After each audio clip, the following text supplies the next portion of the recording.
Alors, bonjour tout le monde, bienvenue à cette dernière séance avant l'été du Comité consultatif d'urbanisme central. On est donc le 4 juillet, 9h, exceptionnellement au QG, étant donné les travaux à l'Hôtel de Ville.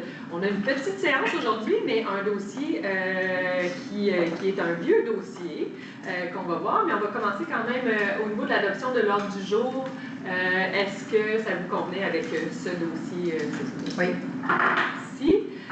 Avant d'aller au procès-verbal, je vais quand même faire une petite tournée de présentation. Donc, on a, au niveau des membres, je me présente, Geneviève Laroche, je suis présidente du Comité consultatif d'urbanisme central, Madame Christelle Lefebvre, qui est aussi vice-présidente et élue, et présidente du CCU de Roqueforest-Saint-Émilion. Oui, je sais.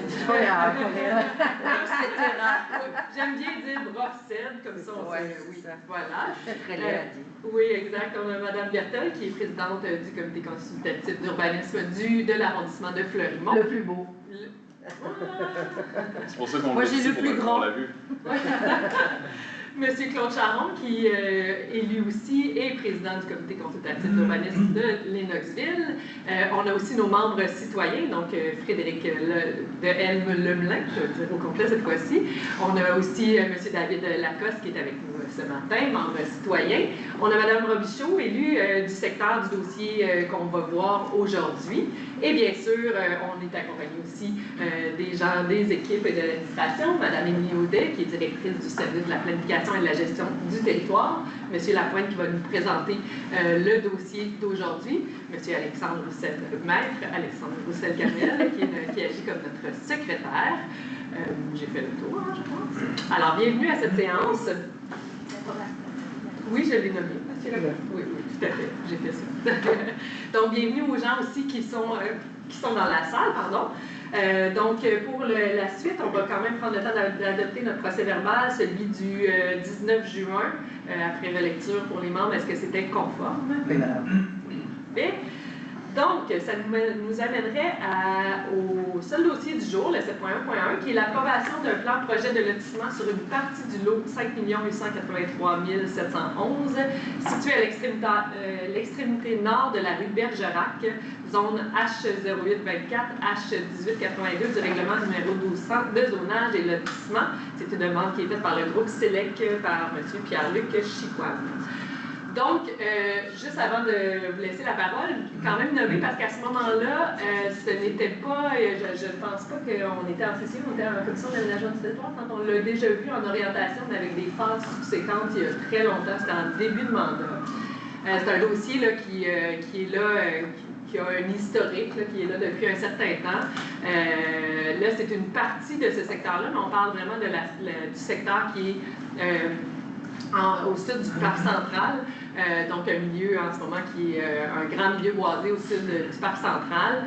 À l'époque, quand on l'avait vu en orientation, c'était pour avoir une visée sur l'ensemble du terrain boisé au sud du parc central. Aujourd'hui, ce n'est qu'une seule phase. Le reste la plus grande majeure du boisé, en fait, est toujours dans notre règlement de contrôle intérimaire, sauf cette phase-là qui avait déjà certaines autorisations, entre autres de destruction des milieux humides, c'est ce qu'on va voir, et qui avait déposé aussi sa grille, ses analyses environnementales avant la date du règlement de contrôle intérimaire. C'est ce qui fait qu'aujourd'hui, ce dossier-là chemine. Fait que je laisse la parole à M. Lapointe.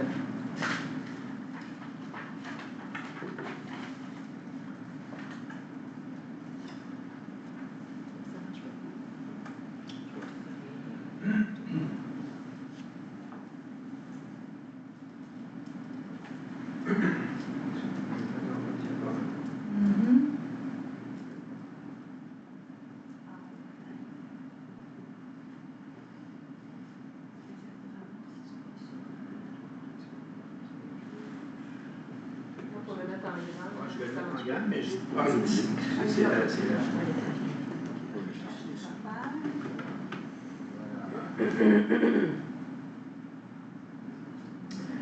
doit être petit, hein, pour les autres derrière. Alors, mon écran, c'est l'autre. Ah, ok. Ok, moi j'expliquerai que ça. Ok, c'est bon. Ouais, c'est ça. Donc, je fait, le titre a déjà été dit, là, donc une demande pour un plan projet de lotissement. La phase 4, en fait, je voulais commencer par faire un peu l'historique de l'orée du Parc central. Vous avez à l'écran, en fait, le polygone rouge que vous voyez quand on parle de l'orée du Parc central, c'est l'ensemble de ce polygone-là. Donc, ça va là, du côté sud, le long du chemin Saint-Roch et Bertrand-Faby, jusqu'à Kennedy, l'extrémité de Kennedy. Donc, puis on a évidemment une grande portion qui est au sud là, du Parc central, qu'on voit au centre de l'écran. Donc, c'est tout ça, l'orée du Parc central. Aujourd'hui, il y en a une bonne portion de construite. En fait, il y a les 3 premières phases du projet ont été réalisées. Donc, ce qu'on voit déjà dans la partie, on voit déjà une trame de rue là, à l'intérieur du polygone. Alors ça, c'était fait dans le cadre là, des 3 phases. Phases qui avaient été acceptées d'un seul bloc, mais qui ont été réalisées en 3 phases successives au niveau là, des ouvertures de rue. C'était le plan à l'époque, les 3 premières phases. Donc, on retrouve là, le Bertrand-Faby ou Saint-Roch en bas ici. Et bon, on voit le développement qui a été réalisé. Donc, essentiellement, on retrouve la résidence unifamiliale jumelée en grande majorité, outre le long de Bertrand-Faby, où on retrouve des immeubles de 4 logements d'un côté et 8 logements du côté là, de la voie ferrée. C'est dans le cadre de ce projet-là qu'on est venu urbaniser Bertrand-Faby à l'intérieur. On est venu ajouter des trottoirs, des cyclables. C'est dans le cadre de ce projet-là. Alors, aujourd'hui, on parle de la phase 4 de l'orée du Parc central. La phase 4, c'est uniquement, vous voyez le carré jaune. Ici, c'est grosso modo la superficie qui représente la phase 4. Et on retrouve le grand polygone rouge qui était l'ensemble du projet là, de l'orée du Parc central. Donc, vous voyez qu'à l'ouest de la phase 4, il reste encore beaucoup de terrain à développer. Donc, pour le moment, on n'est pas là du tout. On se concentre sur la phase 4. Phase 4, la particularité de la phase 4, c'est que c'est la phase 4, comme les 3 autres phases précédentes, sont tous dans un même bassin versant. Donc, toutes les eaux s'écoulent vers les infrastructures qui ont déjà été construites. Les eaux, je vais y revenir tout à l'heure, mais les autres ruissellements de cette phase-là vont vers le bassin de rétention qui est déjà construit en bordure de Saint-Roch. Alors, la phase 4, c'est ce plan-là. C'est une petite rue cul-de-sac, pas tellement longue, de plus ou moins 220 quelques mètres. Je vais vous la présenter plus en détail tout à l'heure, mais je voulais juste vous montrer un peu l'ampleur du projet.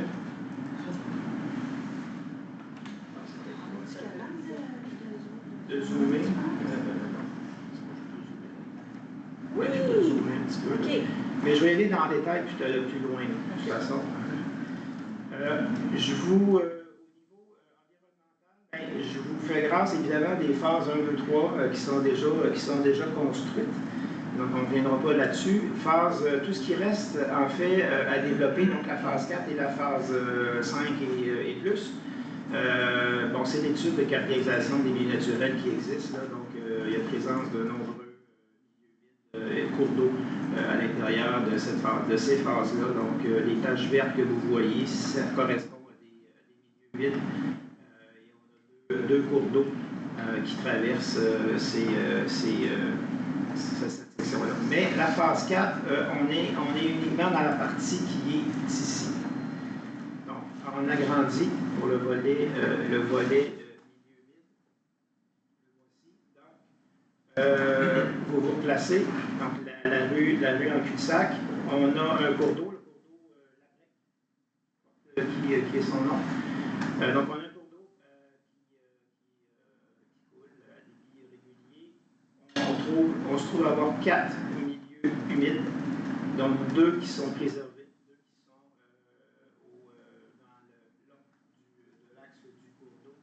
deux autres petits milieux humides.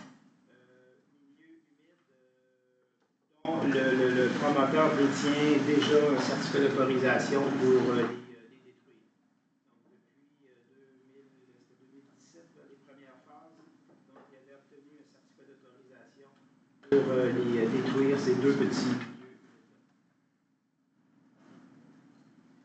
Au niveau de la foresterie, on trouve 4 regroupements forestiers de valeur faible à très faible à moyenne.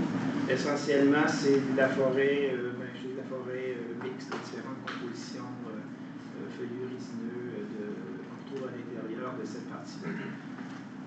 Donc, on a sur la partie, pour la partie boisée, on a 23% en fait de la superficie qui est conservée et on en a 77% qui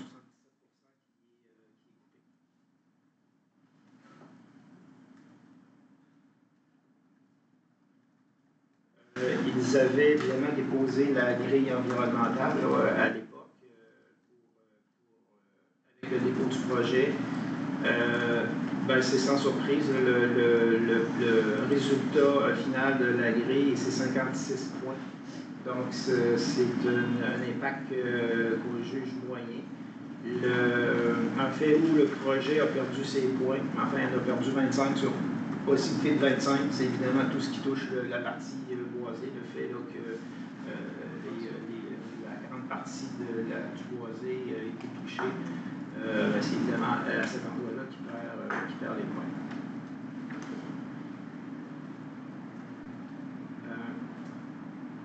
L'image suivante, c'était pour illustrer que la phase 4 est presque en totalité là, à l'extérieur du secteur touché par le RCI, donc sur le plan nature. Donc les zones en couleur que vous voyez, le vert étant les parties boisées et le bleu assuré étant les milieux humides. Donc vous voyez, il n'y a qu'une petite partie du projet qui figure à l'intérieur du plan nature, mais partie qui est conservée à 100%, là, qui est protégée à 100% à l'intérieur du projet. Donc ce projet-là pouvait se réaliser avec les règles actuelles.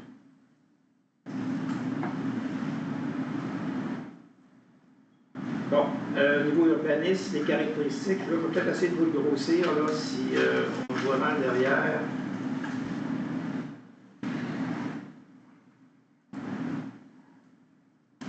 Alors, on parle de 25 lots au total. Les usages qui sont prévus, c'est de l'unifamilial isolé ou du bifamilial isolé, donc un logement un par-dessus l'autre, ou un à côté de l'autre, sur le même terrain. Donc, possibilité de 25 à 50 unités de logement là, au final. Okay, donc, même si on voit juste l'illustration qui est faite, c'est comme si le projet était réalisé avec du bifamilial à l'heure actuelle. Mais les lots pourraient être vendus pour l'unifamilial isolé là, également, là, ça serait autorisé. Donc le promoteur compte offrir les deux typologies aux futurs acheteurs. Les 2 étages, c'est en 2 étages? Ou c'est semi... Ils auront le choix, en fait. Donc, c'est un bi, ça veut dire le bi peut un à côté de l'autre ou un par-dessus l'autre, mais sur le même terrain. Okay. Donc, c'est pas jumelé. Oui, c'est ça. Ça va duplex, finalement, comme on dit là. Okay. Donc, c'est un seul. Mais de 2 étages? Il pourrait avoir 2 étages. Okay. Mais visible. Ouais. Pas des demi-sous-sols comme... Un à deux étages dans la zone. OK. Mais c'est maximum de... Okay. On est à cheval sur 2 zones. Donc, la zone rouge, ça correspond à la phase 4. Donc, on voit qu'on est dans la zone H028 et H1882. Donc, les usages autorisés, enfin, les usages prévus dans le projet correspondent aux usages qui sont autorisés dans la zone. Là. Donc, dans les 2 zones, on peut faire de unifamilial isolé, unifamilial jumelé, bifamilial isolé. Okay. Et là, en plus, dans le 0,24, on peut faire de la maison arrangée. Ce qui n'est pas prévu du tout à l'intérieur du projet. Au niveau on est dans le bleu, une zone de réserve, mais cette zone-là peut être développée tout de suite, considérant que l'ensemble du rouge qui était dans ce projet-là a été développé, donc il n'y a pas de problème à la poursuite du projet. Au niveau des infrastructures, donc on parle d'une rue avec une emprise, l'emprise minimum qu'on autorise à la ville, 16 mètres. Et la rue également, on est au minimum, on est à 8 mètres de pavage. Longueur de la rue, 224 mètres, 0,5. Il n'y a aucun trottoir de planifié sur cette rue-là, parce qu'on est dans un secteur qui n'est pas desservi en trottoir, il n'y a aucun trottoir dans aucune rue du coin. Par contre, il y a un passage piétonnier qui est prévu à l'extrémité du cul-de-sac pour accéder au parc central. L'eau, comme je disais, l'eau de ruissellement est dirigée vers le bassin de rétention existant le long de Saint-Roch. Puis, éclairage de rue, on est sur une rue, éclairage standard avec poteau bois. Parc et espace vert, mais évidemment, on est à côté du parc central, donc il n'y avait pas de parc qui était nécessairement requis dans ce projet-là. Par contre, c'était une opportunité d'agrandir le parc central. C'est plutôt l'option qui a été choisie. Donc, tout ce que vous voyez en vert sur ce plan, le plan ne correspond à la superficie de parc qui va être cédée par le promoteur. À ça s'ajoute la bande riveraine, la bande bleue et le milieu humide. Donc, lorsque la ville va chercher son 10% pour frais de parc, c'est toujours du terrain sec, pas de terrain humide. Donc, si le promoteur nous donne, tant mieux, mais ça ne rentre pas dans le calcul du 10%.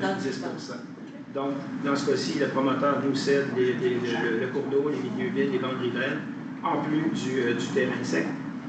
Donc, au final, en fait, le promoteur avait une contribution de 2512, non, excusez-moi, il y avait 2500 mètres carrés à nous fournir, à nous remettre en 10%, et le promoteur nous en donne plus, il nous donne 3770. Quand même. Ben, c'est gentil. Donc, la recommandation est la suivante. Que le plan projet de lotissement préparé par Vincent Blanchet, arpenteur géomètre, sur la minute 1047, daté du 4 juin 2025, soit approuvé et qu'il soit annexé à la présente résolution pour en faire partie intégrante. Que le lot identifié parc proposé sur le plan projet de lotissement, que je lui viens de donner plus tôt, soit considéré comme la contribution pour fin de parc. Puis, les deux derniers paragraphes, c'est pour l'obtention du certificat d'autorisation pour les conduites d'aqueduc et des bouts. Donc, que la firme Artelia, retenue par le promoteur, soit autorisée à présenter les plans X, approbation NELCCFP, pour toute autorisation, puis que la ville de Sherbrooke s'engage à devenir propriétaire des infrastructures. Alors voilà, ça fait le tour de la présentation.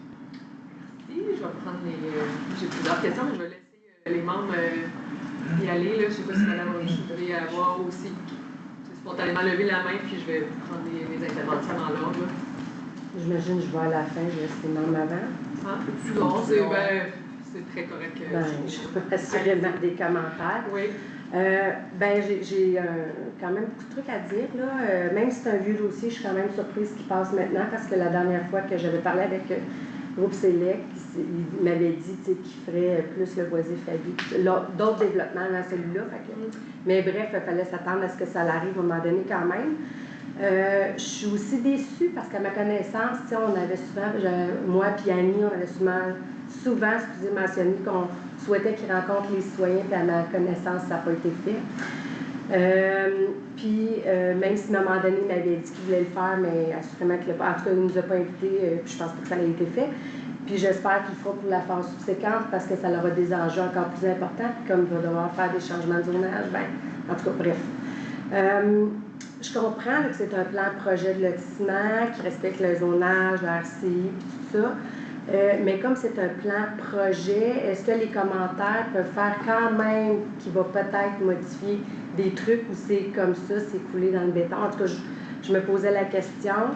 Dans le fond, dans la grille des usages, moi j'ai regardé un peu les détails parce que je me posais vraiment une petite question.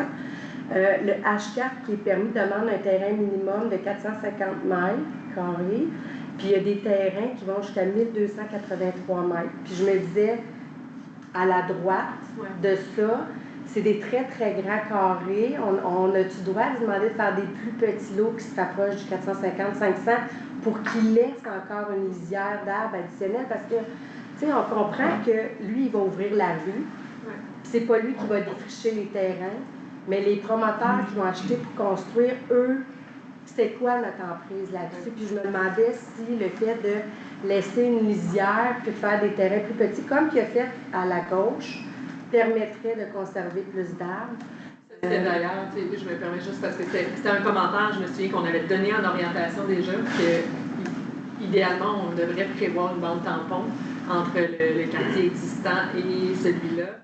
Là, je comprends que sur le plan, peut-être sur ce point-là, sur le plan, il n'y a pas prévu, il n'y a pas de servitude de non-déboisement ou de... Non, il y a simplement les lots sont d'une profondeur plus longue, plus grande qu'habituellement, justement pour s'éloigner des propriétés. Puis les bandes tampons, normalement, on les exige lorsqu'on est dans des typologies de logements différents. Là, on est dans l'unifamilial versus l'unifamilial. Donc, dans ces cas-là, normalement, on n'en exige pas. Parce que, tu sais, je comprends qu'un propriétaire qui achète un terrain pourrait décider de ne pas tout déboiser, mais ça ne garantira rien. Il pourrait décider de tout déboiser. Fait que c'est pour ça que je me disais, si on aurait fait une bande verte tout autour du lot, en tout cas, il me semble que ça aurait été plus favorable, plus aidant. Puis, je me demandais par rapport au tracé, tu sais, parce que là, on voit que le PF3 va être détruit complètement, puis c'est celui qui était catégorisé comme moyenne côté environnemental. Fait que, tu sais, il a vraiment tout analysé, que le chemin, c'est la meilleure place. Tu sais, je dis ça, puis je présume qu'il l'a fait, mais je peux pas poser la question parce que, tu sais, dans le PF1, PF2, c'est ce qui a la plus faible valeur, puis là, c'est les terrains qui vont peut-être être déboisés, mais en même temps, le PF3, dans le cœur, il y a 4 terrains qui vont tout mettre à terre là, tu sais, en tout cas, je trouve ça pas mal dommage. On a parlé du bassin de rétention tantôt, oui, mais déjà avec ce qui est construit, on a déjà énormément de problèmes avec l'écoulement des eaux, la topographie du terrain, Bessemer, Bégon, là, les citoyens, ouais, vous n'avez pas parlé, quand j'en ai parlé l'autre fois au conseil. Du fait que la topographie, ben, les eaux sont mal gérées, puis tous les terrains en dessous, ils se font souvent inondés par le voisin d'en haut, puis il y a des odeurs, puis il y a des trucs qui ne marchent vraiment pas avec le bassin de rétention, là, donc, en tout cas, je ne sais pas jusqu'à quel point on peut obliger qu'ils règlent tout ça avant, mais en même temps, l'écoulement des eaux en terrain, c'est pas lui, c'est les promoteurs qui ont construit, puis il y a un promoteur qui a bien arrangé les choses, mais pas l'autre, fait que là, qui va être choisi pour faire ces maisons-là? En tout cas, tu sais, c'est pas simple. On parle aussi là, de toute l'eau qui va arriver du parc central en surplus. Donc là, on voit qu'il y a quand même conservé le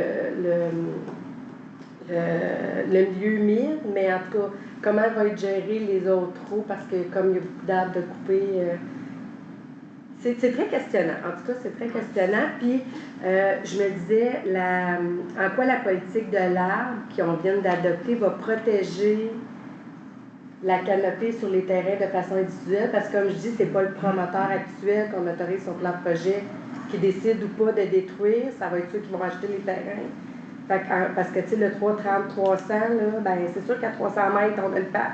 Mais, tu sais, sur chacun des terrains, qu'est-ce qui va aider à protéger? Est-ce que ça va aider à protéger? C'est plus ça la question, parce que moi, j'ai pas vu ça nécessairement dans la politique de l'arbre, qu'individuellement, on était obligé de conserver des arbres. En fait, au niveau de la politique de l'arbre, puis le reste des questions, je laisserai plus à M. Lapointe, mais au niveau de la politique de l'arbre, on a adopté le plan d'action. Dans le plan d'action, il y a de travailler la réglementation pour des normes, mais elles ne sont pas... Non, mais c'est ça. Elle ne sera probablement pas, mais que les terrains soient vendus à d'autres groupes promoteurs. On en attend ce moment. L'émission du permis, on regarde la réglementation. Oui, c'est sûr, c'est sûr. Si le délai, ça peut s'ajouter. Oui.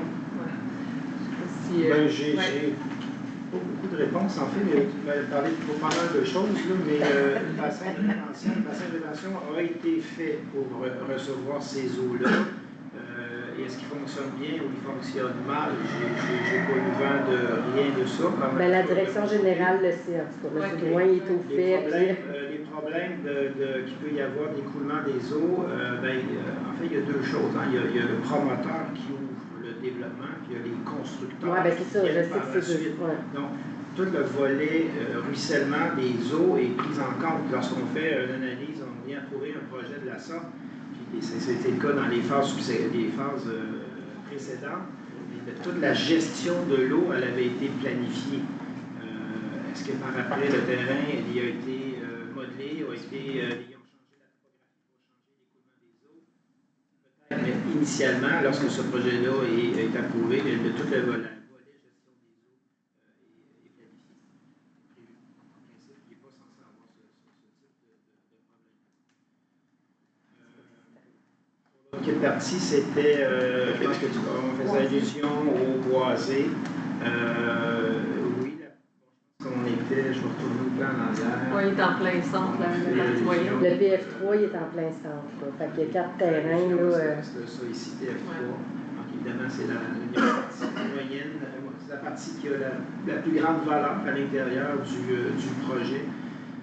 C'est la partie qui est centrale par rapport au projet également. Donc, c'est la partie qui était peut-être la plus susceptible d'être touchée par un projet de développement. Faire autrement, en fait, le terrain devient à peu près impossible à être développé là, en projet conventionnel sans y toucher. Vous voyez l'espace qui reste de part et d'autre de cette forêt-là, de ce peuplement-là, empêche toute construction de rue ou ça devient un terrain qui est très difficilement développable de façon conventionnelle. Et de toute façon, le promoteur n'était pas assujetti à ça. Donc, dans le contexte réglementaire actuel, le propriétaire est dans ses droits de le développer de cette façon-là.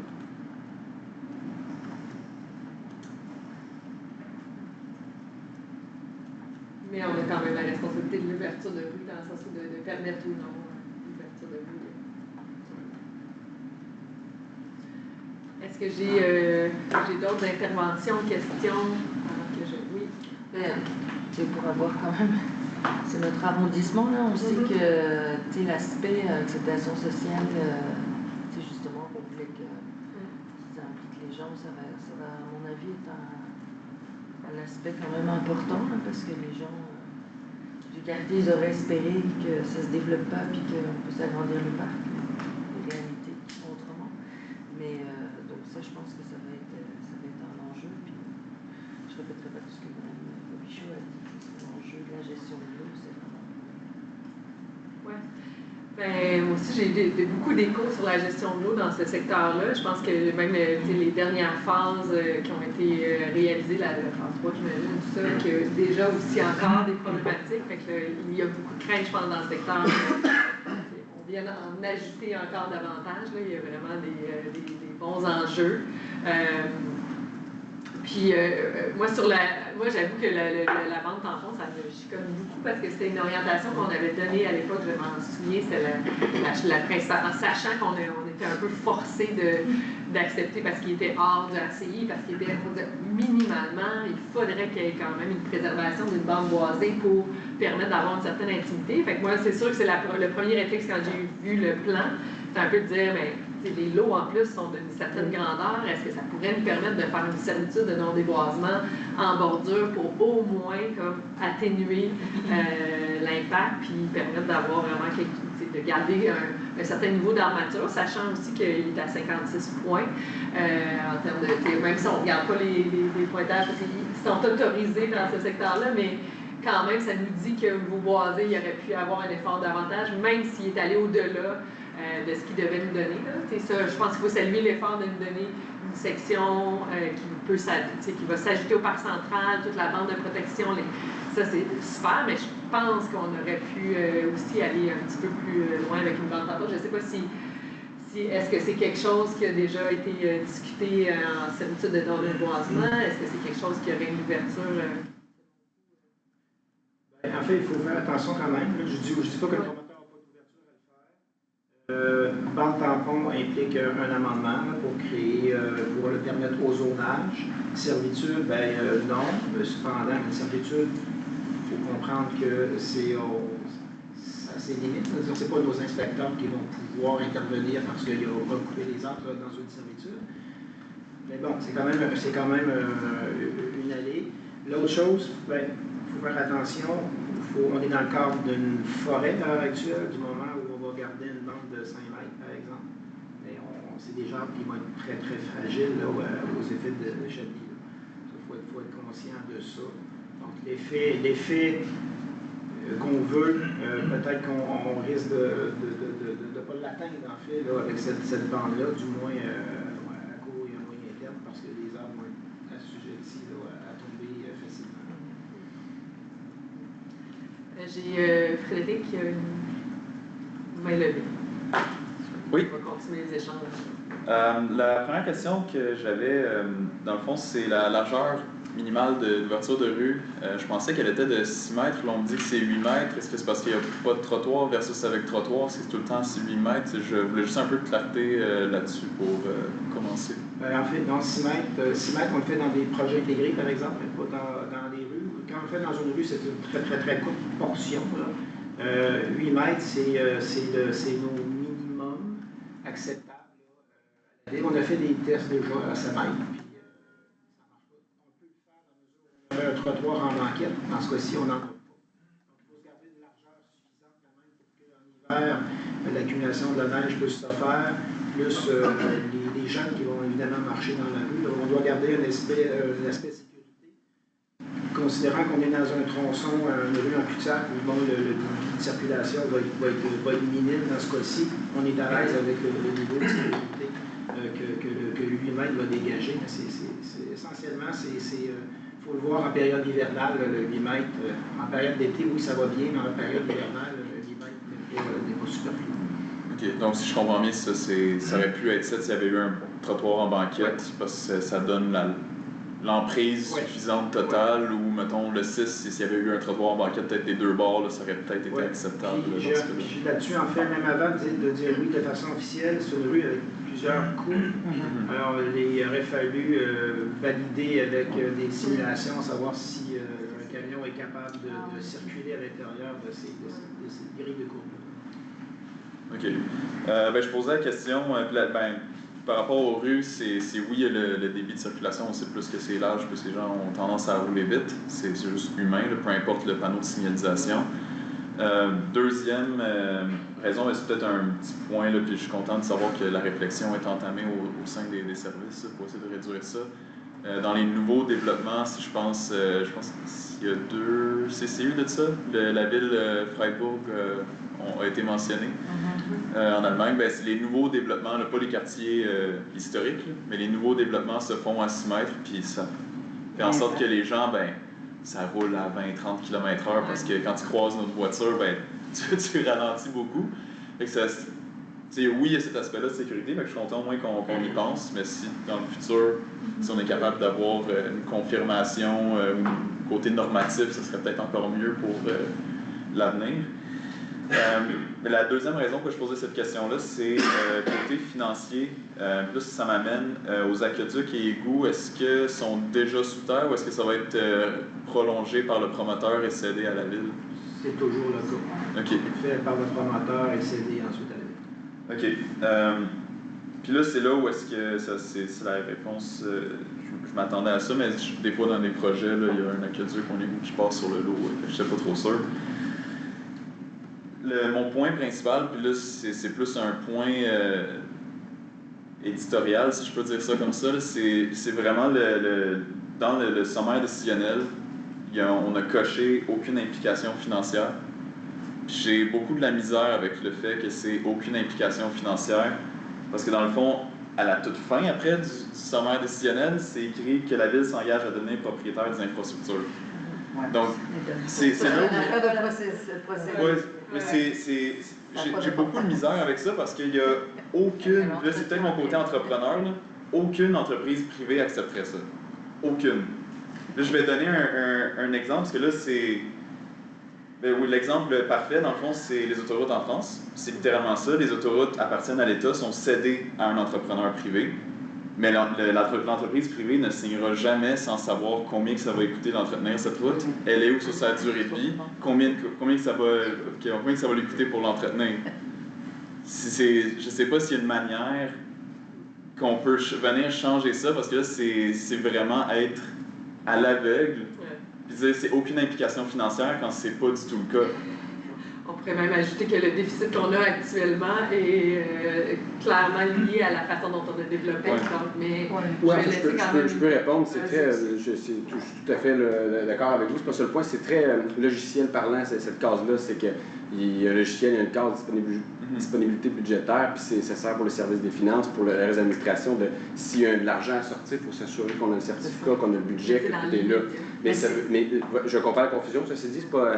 oui, non, mais je comprends que c'est dans les médias. C'est comme ça depuis 15 ans dans le formulaire, mais ça n'a pas. Ce pas que vous amenez, ça permet de préciser que ça ne veut pas dire que ça n'a aucune implication financière dans les prochaines années. C'est pas ça l'objectif de cette case-là. C'est de s'assurer qu'au final, s'il est approuvé par le conseil municipal, si jamais il y avait eu besoin de budget, de sortir de l'argent, que le service des finances est dans la boucle pour sortir le certificat budgétaire et tout le tralala. Bien, je pense que ça va dans le sens, ça a été discuté souvent au conseil, entre autres pour, mettons, ajouter une section impacts environnementaux, mais même chose au niveau des impacts financiers futurs. Dans la réflexion, ça serait intéressant qu'on ait l'ensemble du portrait quand on prend une décision. Parce qu'on connaît la durée de vie, ça fait longtemps que Sherbrooke existe, là, on sait à peu près combien de temps ça va durer. C'est n'importe quel, encore une fois, je retourne sur l'entreprise privée, mais des fois, je pense qu'il faut qu'on pense un peu comme une entreprise privée, dans le sens, on sait combien de temps ça va durer, on sait combien de taxes à peu près que ces propriétés-là vont générer. Est-ce qu'on va récupérer notre argent? Est-ce qu'on va être légèrement supérieur? Ou est-ce qu'on va carrément perdre de l'argent? Puis si on perd de l'argent, mais c'est pas juste pour ces citoyens-là, c'est pour l'ensemble des citoyens que ça se répercute. Bien, puis c'est en plein pour ça aussi qu'on refait un plan d'urbanisme et qu'on parle beaucoup de densification, parce que pas nécessairement, les calculs n'ont pas été faits nécessairement à chacun des projets, mais il y a quand même un calcul qui a été fait général pour dire est-ce qu'en ce moment, on récolte assez suffisamment les taxes par rapport à l'étendue de notre territoire pour suffire à... Puis clairement, avec notre déficit d'infrastructure, la réponse est non. C'est un bon point. Merci. Madame Berthold. Oui, il faudrait peut-être juste dire qu'avec le sommaire décisionnel, c'est en lien avec ce qui nous est présenté sur la feuille. Là, il n'y a pas de montant d'argent. Oui, c'est ça. Dans le futur, il faudrait que ça se fasse. Quand l'ouverture de rue va se faire, on va voir la feuille avec l'ouverture de rue, combien ça coûte, combien versus... Puis là, il va y avoir un détail d'argent qui va être affiché automatiquement, là. Mais c'est parce qu'on ne peut pas toujours... Les dossiers se suivent, donc les sommaires décisionnels se suivent et les étapes sont franchies. Mais on sait de façon... Tout le monde qui est assis autour de la table sait que ça va coûter des sous. Mais je comprends ton point, votre point de vue, sauf que c'est toujours en lien avec ce qui est écrit sur la feuille, les faits qui sont écrits sur la feuille. Oui, j'aimerais ça que ce soit ajouté à la feuille, ou du moins que cette appellation-là soit différente. C'est plus ça mon point. Je comprends pour aujourd'hui, je le comprends totalement, mais c'est juste, il manque d'informations sur cette feuille-là. OK. Bon, 2017. Moi, je vis avec le passé, bien évidemment, depuis 2013. Donc, il y a des projets qui sont approuvés depuis longtemps. J'en ai un qui date de 2013 dans la montagne Châteaumont, où cette année, on a commencé à faire la dernière phase d'un projet et les gens pensaient que c'était mort et qu'il ne se passerait jamais rien, donc les gens sont surpris. On rencontre avec cette phase-là, effectivement, des problèmes de gestion d'eau. Je ne sais pas pourquoi, je ne sais pas comment on peut... j'ai interpellé les services afin qu'on vérifie. La rue a été ouverte, puis là, les résidents d'en bas sont inondés. C'est fait depuis qu'on a fait la rue, on est à faire la rue, ça c'est dans ce quartier-là. Ensuite de ça, du côté du chemin Lemire, c'est la même situation, un projet qui a été voté en 2013, en juillet 2013. Là, on finit Virginie Laflamme et il y a des problèmes d'eau chez les gens du côté du chemin Lemire. Donc, je pense que quand on est dans une situation où on ajoute du lotissement à un plan projet, ben, il faut faire attention à ça, du fait que les sols, je te pour dire move, là, il y a une mouvance de sol, une mouvance d'implantation et tout ça, donc il faudrait que le promoteur, celui qui va réaliser cette première phase-là, dans la 4e phase, soit très au fait de ça, parce que c'est pas le fun quand tu es habitant, quand tu es résident à proximité, puis que tu te retrouves avec des problèmes d'eau, causés par, pas nécessairement le promoteur qui fait le travail, mais par la typologie qui change, puis qu'il faut, à un moment donné, trouver le moyen de contrôler ça. Donc ça, c'est un point important. Je ne sais pas à cette étape-ci, parce que j'entends mes consoeurs de Bruxelles qui disent qu'il y avait demandé aux promoteurs à l'époque de rencontrer les gens puis de leur expliquer le projet et tout ça. Puis, de l'écho que vous avez, ça n'aurait pas été fait. Non. Moi, je pense que les gens pensent que c'est mort aussi. Ben c'est ça. Alors, il ne faut pas créer ce sentiment qu'on pense qu'il y a... Parce qu'il y a encore des promoteurs qui vendent dans les lots limitrophes. Non, il n'y aura jamais rien en arrière de chez vous. Pourquoi? Pour vendre le lot. Mais la réalité, c'est pas ça. Donc, je pense que ce serait important de sensibiliser les gens à savoir, même si c'est un projet de 2017, que ça va arriver. On est en droit de le faire, puis d'aller les voir. Parce que ces gens-là ont des questions à poser. Moi, j'ai fait du courriel là, avec les gens. Je passe du côté de Châteaumont ou l'antenne de Radio-Canada. Il a fallu que je ressorte des dossiers de 2013 et que je dise, ben non, c'est ça qui a été approuvé, c'est ça qui a été fait. Ben non, on nous avait dit que, puis on avait fait une protestation en 2016, puis M. Brochu nous avait dit que, puis, attends un peu, là, à un moment donné, il faut que tu retournes dans tes souvenirs, puis dans les dossiers, tout ça. Alors, je pense que ce serait intéressant de le faire avant de commencer à mettre la pépine dans le champ, puis dans le champ et la forêt, et de faire la roue de la rue, là. Moi, c'est ce que je suggérerais. Bien évidemment, on est toujours pris avec la même chose. C'est un plan projet, c'est une 4e phase, ça s'est fait dans le passé, on y va par morceaux, on y va à la pièce. On n'a pas vraiment de pogne, puis on n'a pas vraiment de moyen de dire non. Moi, c'est ce que je ferais là, si j'étais à la place du promoteur. J'irais en amont, puis voir les gens, puis tout au moins leur expliquer le projet qui s'en vient. Bien, si je peux juste dire, dans l'autre projet, faire un lien avec Boisé-Faby, le promoteur, qui est le même, a rencontré les gens, mais une fois que le plan projet était comme presque tout réalisé, parce que là, il fallait qu'il achète des parcelles de terrain ici et là, mais tu sais, ça vient, c'était fait quand même, tu sais, le plan de ciment était accepté tout. Alors que, tu sais, depuis longtemps qu'on souhaitait qu'ils rencontrent les gens avant, mais tu sais, j'ai rencontré à plusieurs reprises avant le RC puis Plan Nature les citoyens. Puis on espérait tout le temps, tu sais, qu'il y ait une communication, mais...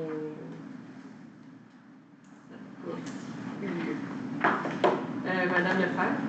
Oui, mais par rapport aux enjeux d'eau, tu sais, justement, le fait de voir toujours les choses à la pièce aussi, puis tu sais, on sait, c'est pas... C'est pas tant la responsabilité de la ville, dans le sens qu'il y a des ingénieurs là, qui sont là-dedans, qui sont supposés regarder à ça et être responsables de ça.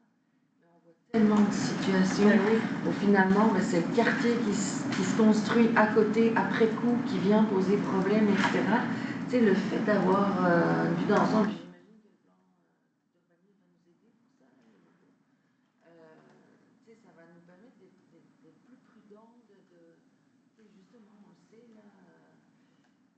Sherbrooke, c'est des côtes et des portes, là, donc il faut qu'on tienne compte de ça, qu'on soit plus exigeant, ou je ne sais pas trop, parce que là, il y a un nouveau quartier qui se construit, il y en a un autre à côté, on peut se dire, bon, quel impact il va avoir, mais celui du futur qui va se mettre à côté, c'est toujours ça, c'est de voir à la carte, puis tu sais, l'ingénieur qui fait le truc, il voit le truc, ce bout-là, uniquement, il ne voit pas le reste nécessairement.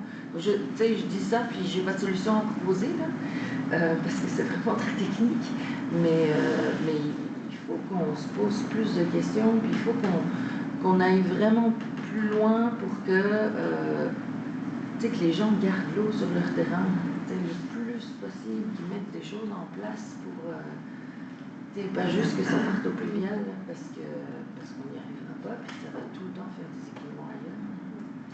Non, puis on le voit là, avec les changements climatiques, les nouvelles en ce moment, c'est juste ça, des secteurs de la ville qui ont des problématiques de gestion d'eau. Exact, donc tu sais, je ne sais pas à quel point on peut sensibiliser minimalement ce promoteur-là, de dire, bien, il faut qu'il réfléchisse à ça, là, tu sais, là, ce stade-ci, c'est un plan projet, mais quand il va arriver avec des plans plus concrets, il faut qu'on soit exigeant. Mais on s'entend aussi que plus il y a de la préservation en termes de nombre d'arbres et de pourcentage, plus on a de chance, moins on a de risques aussi, puis c'est pas vraiment le cas, là. D'où la bande d'arbres. Tu sais, c'est pas tant pour la bande tampon, pour les voisins, parce que c'est vrai que c'est le même type de maison, mais il reste que dans le sol, ça a un ouvrage différent. Oui, mais il faut s'assurer que ça tourne pas en chaîne. Non, mais je comprends. C'est ça. Les bords, parfois, sont trop étroites. Mais il y a quand même gros de jeu entre un 500 mètres obligé puis 1200 mètres. Là. C'est peut-être pas juste 5 mètres qu'on aurait été capable de préserver. Bon, donc il y a beaucoup de commentaires. C'est sûr que on a comme une obligation au niveau légal, tout est conforme, il y a quelque chose là, mais j'entends aussi qu'il y a beaucoup d'inquiétudes. Personnellement, je comprends que ce secteur-là doit, je pense qu'il peut y avoir un développement. Est-ce que c'est la meilleure façon? Est-ce qu'on a regardé tous est-ce qu'il y aurait pu avoir une amélioration? Je pense aussi que oui, autant pour la qualité des gens qui vont vivre là que pour justement le volet gestion des eaux, pour l'aspect environnemental. Je pense que les phases subséquentes, il faut les travailler en amont parce qu'on a des belles opportunités, c'est sûr, de venir rajouter au parc central.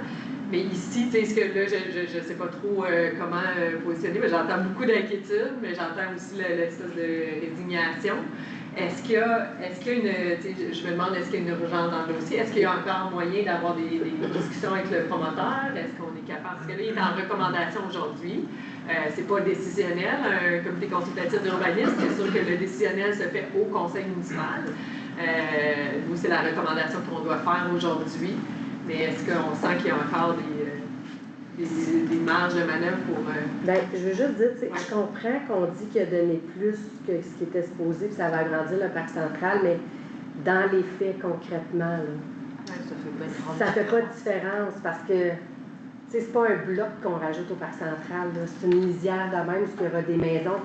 Ce que ça va faire, c'est que les gens derrière de chez eux vont avoir un petit peu de boisé, mais ça n'agrandit pas le parc central, au sens que les gens n'iront pas se promener là, ils ne profiteront pas de ce milieu-là.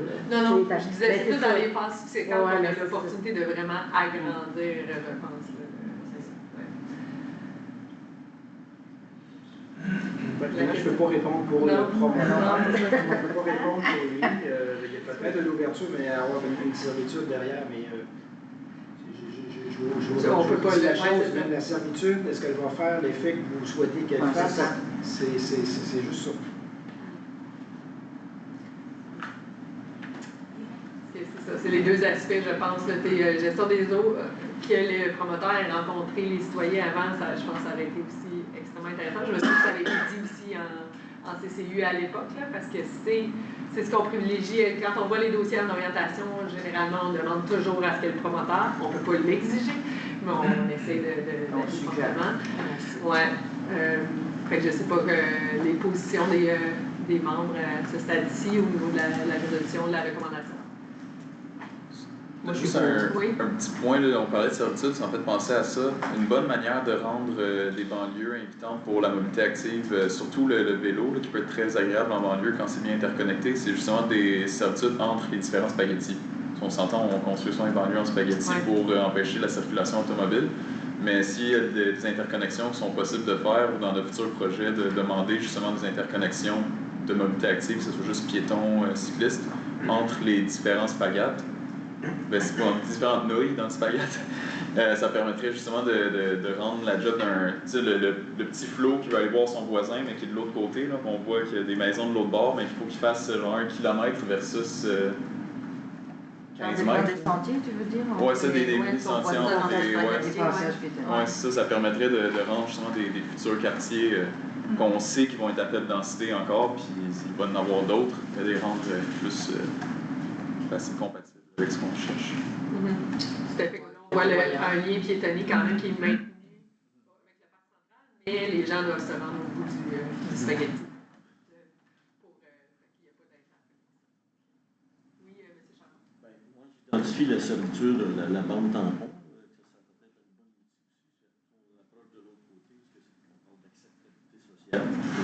On n'est pas obligé de l'obliger, mais certainement que c'est un outil pour le promoteur. S'il voit qu'il y a de la résistance, mais il peut arriver avec un projet de même, puis il va avoir une acceptabilité sociale. Puis les problèmes d'eau, c'est sûr qu'on en a vécu tout partout, là, mais je regarde chez nous, là, puis c'est vraiment sérieux. On a vraiment un secteur construit, puis là, on a vraiment des effets secondaires, puis la ville dit, ben, on ne peut rien faire. C'est vraiment. On a tous, je pense. C'est Vraiment plate pour les résidents qui en subissent les conséquences. C'est quand même majeur parce qu'on n'a pas de prise, on se sent super impuissant là-dedans. On n'a pas de prise comme CCU sur sur ça. Là. Je veux dire, on est d'ingénieurs, mais c'est préoccupant. Il faut que tu gardes tes eaux chez toi. Mais c'est ça, au niveau, je pense que c'est toutes des choses qu'il faut, comme il se disait, que quand on va faire notre refonte réglementaire avec le plan d'urbanisme, au niveau des normes, gestion des eaux, C'est vraiment des bons exemples qu'on devrait utiliser comme appui.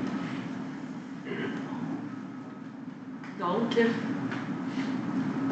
Vous demandez nos avis. oui, ben, je l'avais un peu fait, j'ai dit, je ne sais pas où vous positionner. Donc, Moi, je suis en faveur. Je crois qu'on est dans une situation où on peut en apprendre pour le futur, on peut pas. C'est sûr. Malheureusement. Moi, je dirais, dans le fond, quand même, je pense qu'on peut aujourd'hui envoyer un message. Je sais qu'il y a des citoyens qui sont avec nous aussi. Je pense que ces citoyens-là ont des préoccupations. Je pense qu'on peut envoyer parce que, comme on dit, aujourd'hui, on n'est pas décisionnel. Moi, j'entends quand même qu'il y a un consensus qu'il y aurait pu avoir un travail au niveau peut-être d'une servitude pour une bande tampon, qui aurait idéalement une rencontre à faire avec les citoyens aussi.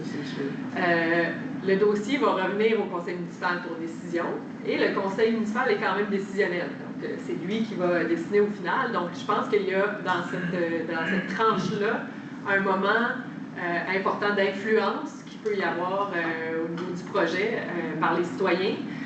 Puis parce qu'on vient de dire aussi comme élu pendant la séance, là, on a des préoccupations au niveau de l'eau, de la bande tampon, de l'acceptabilité sociale. Donc, je pense qu'on pourrait se dire qu'on invite les promoteurs à faire ce travail-là, puis à prendre le temps d'ici à ce que ça revienne au conseil, parce que au final, il y a aussi une décision qui va se prendre et il y a une recommandation qui se fait par le CCU, mais le conseil municipal reste décisionnel et peut apporter aussi notre orientation. D'accord avec ça. Est-ce que ça vous... As-tu une idée du... Ça serait vraiment intéressant d'avoir est-ce qu'on sait à quel moment, dans le fond, il cheminerait de façon régulière? Ça veut dire que... Ben, non, pas nécessairement. Oui, Pour mais adapter le PQ. Dès qu'il y a un CCU, s'il y a un CCU en ligne. Donc, normalement, dans le cheminement régulier, il cheminerait en septembre, alors qu'on a un conseil municipal déjà aussi au mois d'août. On a un CCU au mois d'août, fait que ça irait en septembre. Oui. Merci beaucoup. Merci tout le monde. Merci. Ça mettrait fin à la séance. Je vais arrêter l'enregistrement avant.